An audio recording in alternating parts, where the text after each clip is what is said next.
Are you autonomous? Or are you buying into symbolic interactions without realizing it?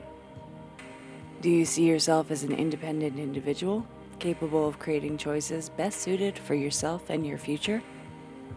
Or have you become an object to yourself by seeing yourself how others perceive you?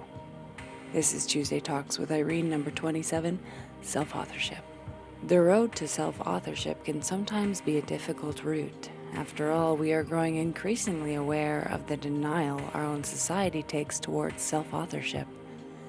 So how can we aim to promote awareness of choice instead of our harbored sense of altered self-perceptions? When wishing to create oneself as an autonomous, self-defining individual, one must be aware of the way they communicate towards society. I know that this could feel quite arbitrary. After all, self-concept is based initially on the parent-child dynamic, which represents little towards the actual characteristics the child may possess. From the start of infancy, one struggles against a self-concept created by others. As these parent-child dialogues become internalized, the harder it is to create an individual sense of identity. Take my story, for example. When I was born with transposition of the great vessels. It's a very rare heart condition. Not that many people have it. I was always told that I was going to die young. I would never accomplish anything in academia. I would never be able to earn a living or live on my own. From the start of infancy, that was my self-concept created by others that I internalized and then had to break in order to create an individual sense of identity. An example from a psychological textbook might be, a child discovers that their mom believes them to be a denizen of hell. This could be the result of their self-perception that I am a denizen of hell when I'm around my mom.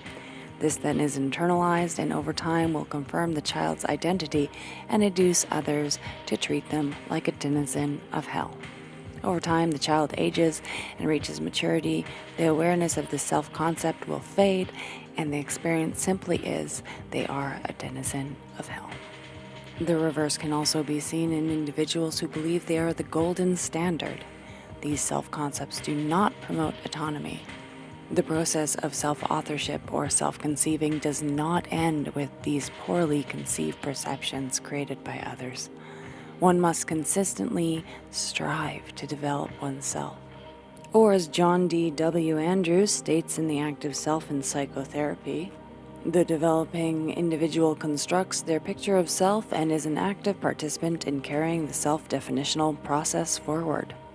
Or as Cummings states in 1960, symbolic activity for its own sake is, in normal people, the function of consistently rebuilding the self-concept, of offering this self-concept to others for ratification, and of accepting or rejecting the self-conceptual offerings of others.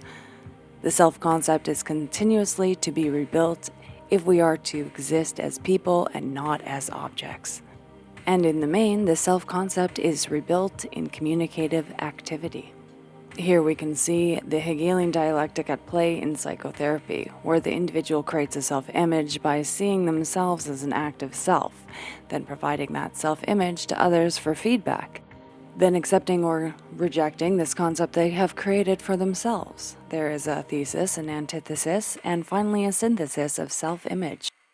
This form of awareness cannot be done in the safety and confines of one's home. One must be an active member in society to complete this. So in order to obtain autonomy, in order to create self-images, in order for them to be accepted or rejected, one must be an active member in society. Next week, I'll be providing you guys with more bricks to lay down for the road towards your self-authorship. Like, share, subscribe, and never be afraid to pursue the why.